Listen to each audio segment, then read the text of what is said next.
So at a high level, if you say what is the goal of DOGE, and I think a significant part of the presidency is to restore democracy.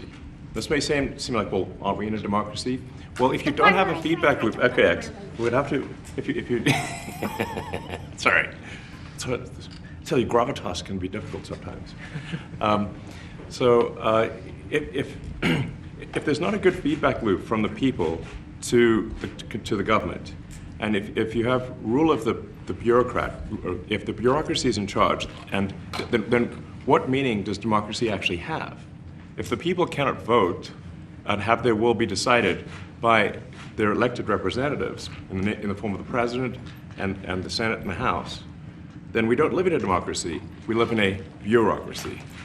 So it's incredibly important that we close that feedback loop, we fix that feedback loop, and that the public's elected representatives, the President, the House, and the Senate, decide what happens, as opposed to a large, unelected bureaucracy. This is not to say that there are good people who are in the federal bureaucracy, but you can't have an autonomous federal bureaucracy. You have to have one that is responsive to the people. That's the whole point of a democracy. And if you looked at if you looked at the founders today and said, what do you think of the way things have turned out? Well, we have this unelected, fourth unconstitutional branch of government, which is the bureaucracy, which has, in a lot of ways, currently more power than any elected representative. And this is not something that people want, and it does not match the will of the people. So it's just something we've got to fix. And then we've also got to address the deficit. So we've got a $2 trillion deficit, and if we don't do something about this deficit, the country's going bankrupt. I mean, it's really astounding that the interest payments alone on the national debt exceed the Defense Department budget, which is shocking because we spend a lot of money on defense. And if that just keeps going, we're essentially going to bankrupt the country. So what I really want to say is, like, it's not optional for us to reduce the federal expenses. It's essential. It's essential for America to remain solvent as a country, and it's essential for America to have the resources necessary to provide things to its citizens and not simply be servicing vast amounts of debt. And also, could you mention some of the things that your team has found, some of the crazy numbers, including the woman that walked away with about $30 million, right, et cetera? Well, we do find it sort of rather odd that there are quite a few people in the bureaucracy who have ostensibly a salary of a few $100,000, but somehow manage to accrue tens of millions of dollars in net worth while they are in that position, which is, what happened at USAID. We're just curious as to where it came from. Maybe they're very good at investing, in which case we should take their investment advice, perhaps. But there seems to be mysteriously they get wealthy. We don't know why. Where does it come from? And I think the reality is that they're getting wealthy at the taxpayer expense. That's the honest truth of it. So, we're looking at,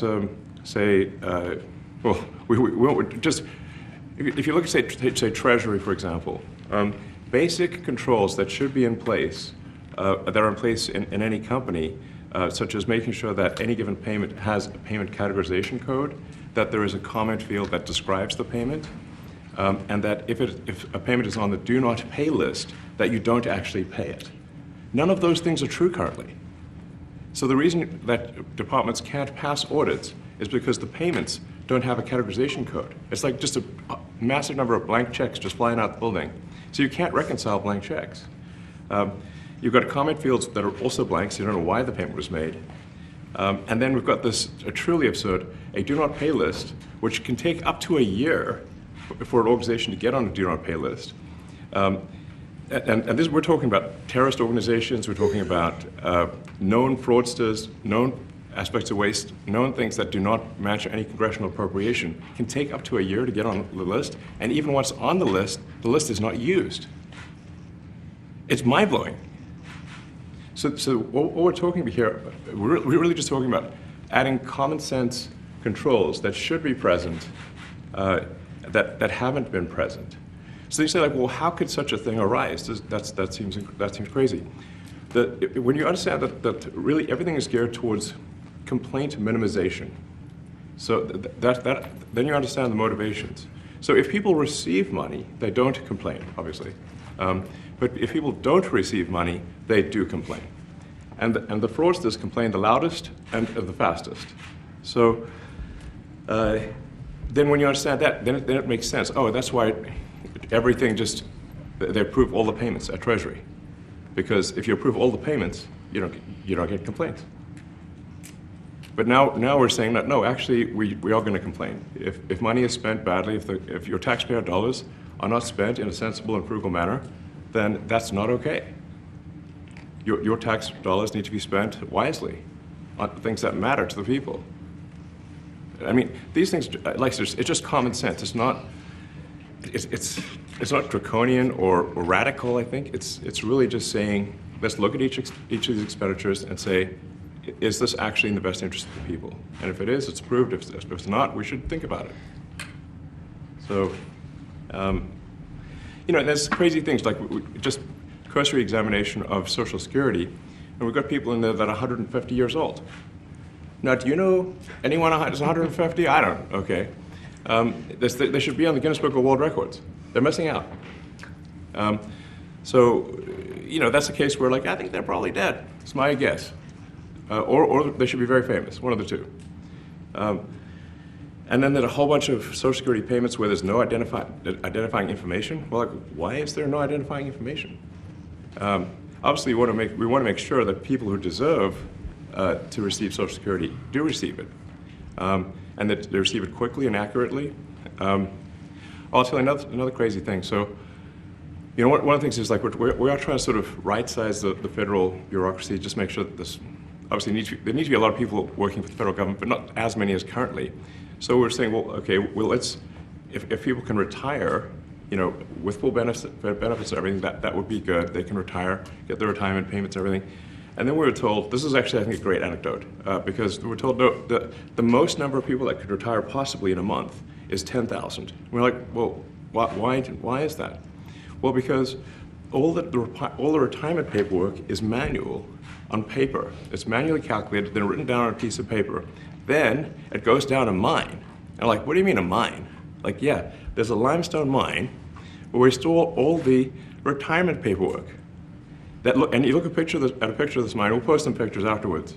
And this mine looks like something out of the 50s because it was started in 1955. So it looks like it's like a time warp. And then the speed, the limiting factor is the speed at which the mine shaft elevator can move determines how many people can retire from the federal government. And the elevator breaks down sometimes, and then nobody can retire. Doesn't that sound crazy? There's like 1,000 people that work on this.